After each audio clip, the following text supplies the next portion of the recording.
Ciao amici, ben ritrovati in questa lezione di italiano. გამარჯობა მეგობრებო, კეთილი იყოს თქვენი დაბრუნება ამ იტალიური გაკვეთილზე.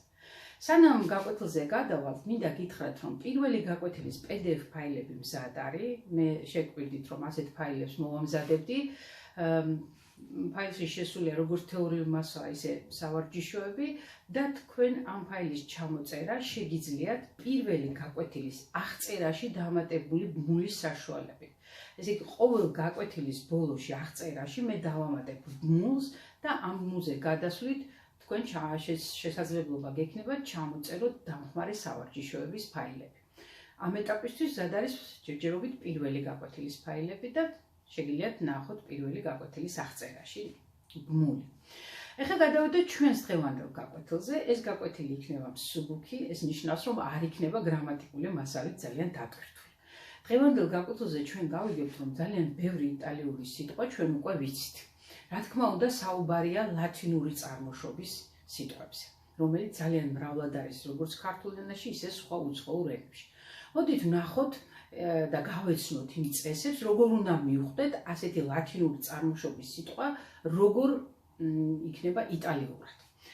აი დავიწყოთ თავიდან.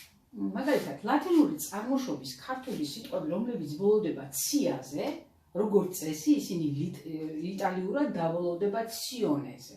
მაგალითად, მოდერნიზაცია, ციაზე ბოლოვდება, იტალიურად იქნება მოდერნიზაციონე. ნახეთ, ционეზე დასრულდა. ინოვაცია, ინოვაციონე, ემოცია, ემოციონე, ნაცია, nazione, realizzazione, realizzazione, meditazia, meditazione. რა თქმა უნდა, ასეთი უამრავი სიტყვა არსებობს, რა თქმა უნდა, ყველას რო ჩამოვწერდი, თქვენ შეგიძლიათ ესეთი სიტყვები დაძებნოთ და ლექსიკონშიც ნახოთ და მიხვდებით, რომ ძალიან ბევრი სიტყვა თქვენთვის უკვე ძალიან კარგად ნაცნობი. შემდეგი წესი, მაგალითად, სიაზე თუ ბოლოვდება ლათინური წარმოშობის სიტყვა, ის იტალიურად დაბოლოვდება ционეზე, დიდი ალბათობით, უდიდეს შემთხვევაში, უმეტეს შემთხვევაში. მაგალითად, რეპრესია, რეპრესიონე, აი ნახეთ, სია და აქ გვაქვს ционე, პროფესია, პროფესიონე, დეპრესია, დეპრესიონე. კიდევ ქართული სიტყვა, ლათინური წარმოშობის ქართული სიტყვა თუ ბოლოვდება ალურიზე, მაშინ ის ალეზე დაბოლოვდება იტალიურად. მაგალითად, ინდივიდუალური იქნება ინდივიდუალე, ნორმალური, ნორმალე, იდეალური, იდეალე, პროფესიონალი, პროფესიონალე. მაგალითად, თუ ლათინური წარმოშობის სიტყვა ბოლოვდება ქართულად ურიზე ან ურიზე, ის დიდი ალბათობით დაბოლოვდება ივოზე იტალიურად. მაგალითად, ობიექტური, oggettivo, positiuri, positivo, costruttivi, costruttivo. ეხლა ნახეთ, აქ ერთ ნიუანს მიაქცევთ ყურადღება, აი ეს ქტ-ია, ქტ და აი აქაც გვაქვს ქტ. ნახეთ, როგორ შეიცვალა ქტ, გაორმაგდა აქაც და ეს ქტ-ც მოდით აღვნიშნოთ, აქაც გაგვიორმაგდა. ესე იგი, ქტ თუ გვხვდება ქართულში, ის იტალიურში აი ესე ქ და ტ არ გამოიწვა, ესე არ იწერება, პირდაპირ გაორმაგდება ეს და ორი ტ-ის სახით გვაქვს. კარგი. ეხლა თუ ლათინური წარმოშობის სიტყვები ქართულში ბოლოვდება იკურით, მაშინ დიდი ალბათობით იტალიურად ის ბოლოვდება იკოზე. მაგალითად, ლოგიკური, ლოჯიკო, ტექნიკური, ტექნიკო, ეკონომიკური, ეკონომიკო, პოლიტიკური, პოლიტიკო, მაგიური, მაჯიკო.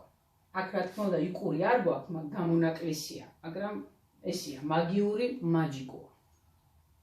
ეხლა ვინც რუსული ენა კარგად იცით, იმისთვისაც ძალიან კარგად არის ეს მოცემული, აი აქ მიწერია, მაინც რომ გაგიადვილდეთ თუ რუსული კარგად იცით, ნახეთ, ციაზე დაბოლოვებული, ბოლოვდება ционეზე, მაგალითად, მოდერნიზაცია, რუსულად ასია, მოდერნიზაციონე იქნება იტალიურად. სიაზე დაბოლოვებული ционეზე, ალნი, ალე, მაგალითად, ინდივიდუალნი რუსულად და ინდივიდუალე იქნება იტალიურად, ივნი, ივოზე, იჩესკიან იჩნი იკოზე.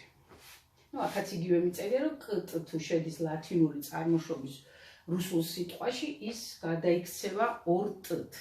გაორმაგდება იტალიურში და ორი ტ გვექნება.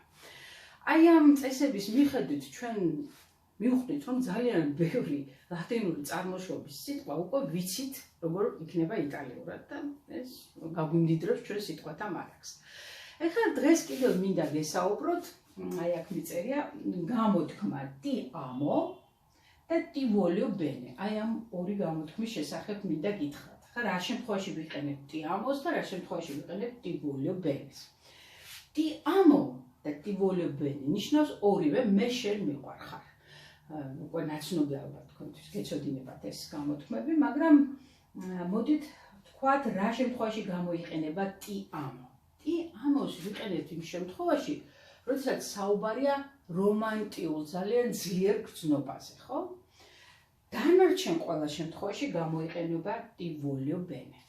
amo იცით ხო, ზმნა amare გახსოვთ, სიყვარულს ნიშნავდა და ჩვენ ვიცით მისი უღლებაც, ხო? io amo, tu ami, lui, lei ama, noi amiamo, voi amate, loro amano. ამ შემთხვევაში ti amo ნიშნავს მე შენ მიყვარხარ.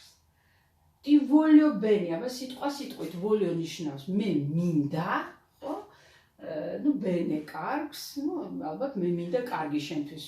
ერთიანობაში ეს გამოითქმის, რომ მე შენ მიყვარხარ. ამ გამოთქმას ვიყენებთ მშობლებთან, თქვათ ოჯახის წევრებთან, მეგობრებთან, ნათესავებთან, ანუ ყველა შემთხვევაში ვიყენებთ ამას, გარდა ერთისა და ეს არის ti amo, როდესაც საუბარია ძალიან რომანტიულ ღრმა სიყვარულზე.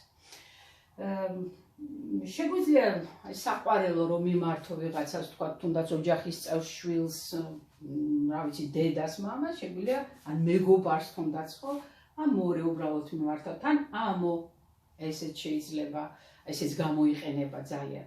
უბრალოდ მე მინდა დღეს დაგენახათ განსხვავება აი ამ ორ გამოთქმას შორის, ესე იგი ეს ti amo ძალიან სპეციფიურ დროს ვიყენებთ, ამას ვერ გამოიყენებთ ყველა შემთხვევაში მეგობრებთან, იმიტომ რომ რაღაც გაუგებრობას გამოიწვევს, ამიტომ ti amo გამოიყენება დაიმახსოვრეთ რომანტიული ღრმა სიყვარულის აღნიშნული გამოთქმა, ეს კი დანარჩენ ყველა შემთხვევაში, ყველა სიტუაციაში, როდესაც გვინდა ჩვენი გზნობა გამოვხატოთ, ვიყენებთ ti voglio bene.